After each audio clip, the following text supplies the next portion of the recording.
Hello friends, welcome to mission Tamil electronics. இந்த வீடியோவில் நீங்கள் பார்க்க போகிறது கரண்ட் வெர்சஸ் வோல்டேஜ். வீடியோவோட தம்புநெயில்ல நீங்கள் பார்த்துருப்பீங்க, எது மனுஷனை கொல்லும், அதாவது அதிகமான கரண்ட் மனுஷனை கொல்லுமா இல்லை அதிகமான வோல்டேஜ் மனுஷனை கொல்லுமா. ஸோ இந்த கேள்வியோட பதிலே ட்விஸ்டாக தான் இருக்க போகுது. ஸோ வீடியோவை கடைசி வரைக்கும் பாருங்கள், உங்களுக்கு ரொம்ப ட்விஸ்டடான பதில் காத்திருக்கு. நீங்கள் இன்னும் நம்ம சேனலை சப்ஸ்கிரைப் பண்ணலைன்னா கீழே இருக்க சப்ஸ்கிரைப் பட்டனை கிளிக் பண்ணுங்கள். பக்கத்தில் இருக்க பெல் ஐக்கானை கிளிக் பண்ணி வீடியோவோட அப்டேட்ஸை பார்த்துக்கோங்க. இன்ஸ்டா அண்ட் டெலகிராமில் காண்டாக்ட் பண்ண விரும்புகிறீங்கன்னா சேனல் நேமில் சர்ச் பண்ணி ஃபாலோ பண்ணுங்கள். So current versus voltage. So கரண்ட்டை பற்றி ஏற்கனவே நான் ஒரு வீடியோ போட்டிருக்கேன். ஸோ கரண்ட் எப்படி உருவாச்சு, ஒரு கரண்ட்டோட ஸ்பீடு எப்படி இருக்கும். ஸோ இதை பற்றின வீடியோவை நீங்கள் பார்த்தீங்கன்னா இப்போ நான் சொல்லக்கூடிய வீடியோவில் இருக்கக்கூடிய கண்டென்ட் உங்களுக்கு ரொம்ப சுலபமாக புரிஞ்சிடும். கீழே டிஸ்கிரிப்ஷனில் லிங்க் கொடுக்குறேன், கார்ட்ஸ்லையும் டேக் பண்ணியிருக்கேன், தேவையானவங்க பார்த்துக்கோங்க. இந்த சர்க்யூட்டை பாருங்கள், இதில் இருக்கிற ஃப்ளோ ஆஃப் எலக்ட்ரான்ஸை தான் நம்ம கரண்ட்டுன்னு சொல்கிறோம். ஆனால் வோல்டேஜ்னால் என்ன? இந்த எலக்ட்ரான் ஃப்ளோ ஆக ஒரு வேகம் தேவை. கண்டிப்பாக ஒரு எலக்ட்ரான் ஒரு இடத்துலேருந்து இன்னொரு இடத்துக்கு மூவ் ஆகிறதுக்கு ஒரு சின்ன ப்ரெஷர் தேவை. அந்த வேகத்தை தான், அதாவது அந்த இயக்கு விசையை தான், எலக்ட்ரான் மூவ் ஆகக்கூடிய இயக்கு விசையை தான் நாம் வோல்டேஜ்னு சொல்கிறோம். ஒரு எக்ஸாம்பிளை எடுத்துக்கிட்டோன்னா, ஒரு பைப்பில் தண்ணியை ஒரு எண்டுலேருந்து இன்னொரு எண்டுக்கு நாம் அனுப்புகிறோன்னு வச்சுக்கோங்க. தண்ணியை ஒரு பைப்பில் ஒரு எண்டுக்கு விட்டுரும், அது இன்னொரு எண்டுக்கு போகுது. இப்போ இந்த தண்ணி தான் எலக்ட்ரான்ஸ் இல்லைன்னா கரண்ட்டுன்னு வச்சுக்கோங்க. அந்த தண்ணி மூவ் ஆகிறதுக்கு கொடுக்கக்கூடிய ப்ரெஷர் தாங்க வோல்டேஜ். இப்போ புரியுதுங்க? ஸோ ஒரு வோல்டேஜ், ஒரு கரண்ட், ஒரு தண்ணி ஒரு எண்ட்லேருந்து இன்னொரு இடத்துக்கு போகுது, அந்த தண்ணி தான் எலக்ட்ரான். அந்த தண்ணி ஒரு எண்ட்லேருந்து இன்னொரு எண்டுக்கு போகிறதுக்கு கொடுக்குற ப்ரெஷர் தான் வோல்டேஜ்.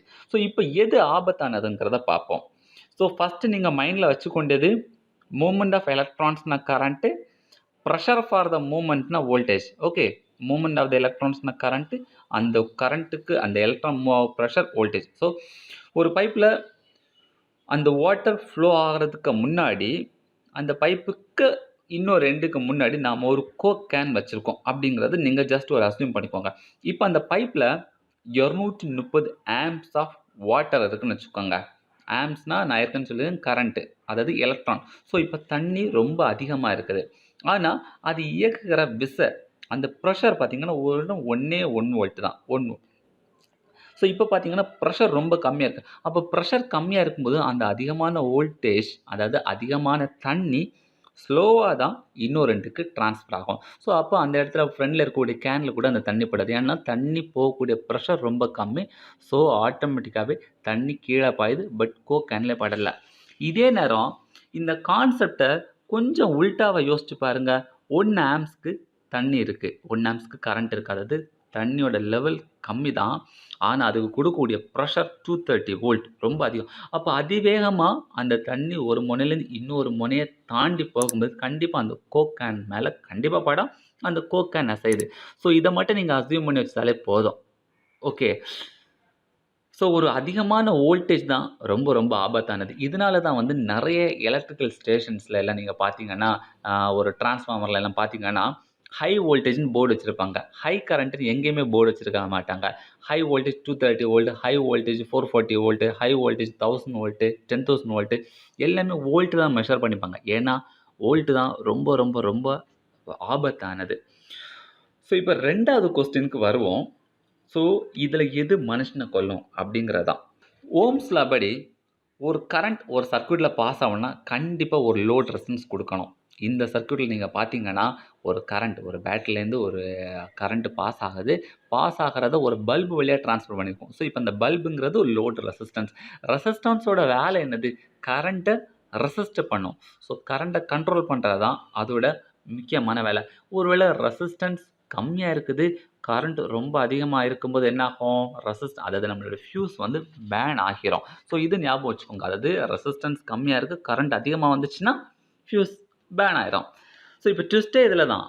ஒரு கண்டக்டிவ் ஒயர் மூலமாக 230 ஆம்ப்ஸு 1 வோல்ட் பாஸ் ஆகணும்னா மினிமம் 4 மில்லி ஆம்ப்ஸ் ரெசிஸ்டன்ஸ் இருந்தால் மட்டும்தான் அதால் அதிகமாக பாஸ் ஆக முடியும். ஏன்னா ப்ரெஷர் ரொம்ப ரொம்ப கம்மி. ஸோ ப்ரெஷர் ரொம்ப கம்மியாக இருக்கும்போது அதோட ரெசிஸ்டன்ஸ் 4 மில்லியன் ரெசிஸ்டன்ஸ் இருந்தால் மட்டும்தான் அதை பாஸ் பண்ண அலோவ் பண்ணோம். ஆனால் ஓம்ஸ் லா படி இந்த ஃபார்முலாவை பார்த்துக்கோங்க. V equal to IR. So ஆர்னா V/I equal to 1/230 equal to 4 millions. இதுதான் இதோட சிம்பிள் ப்ரூஃப்.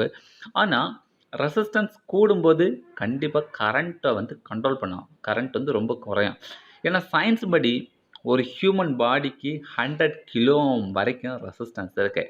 ஸோ அப்போது 230 ஆம்ப்ஸ் 1 வோல்ட் ஒரு ஹியூமன் பாடியை கண்டிப்பாக பாஸ் பண்ணிடாது. அதுதான் பாசிபிளே இல்லைங்கிறது தான் பாயிண்ட்டு. ஆனால் இதே உல்டாவாக 230 வோல்ட் 1 ஆம்ப்ஸ்னால் மனுஷன் கை வச்சா டேமேஜ் ரொம்ப அதிகமாக தான் இருக்கும். ஸோ ஐ ஹோப் உங்களுக்கு புரிஞ்சிருக்கோம் நம்புகிறேன். ஓகே, ஸோ இந்த வீடியோ பிடிச்சிருந்தா லைக் பண்ணுங்கள், ஷேர் பண்ணுங்கள், மறக்காமல் நம்ம சேனலை சப்ஸ்கிரைப் பண்ணுங்கள். இன்ஸ்டா அண்ட் டெலிகிராமில் ஃபாலோ பண்ணுறவங்க சேனலோட நேமை சர்ச் பண்ணி என்ன ஃபாலோ பண்ணுங்கள். பாய் பாய்.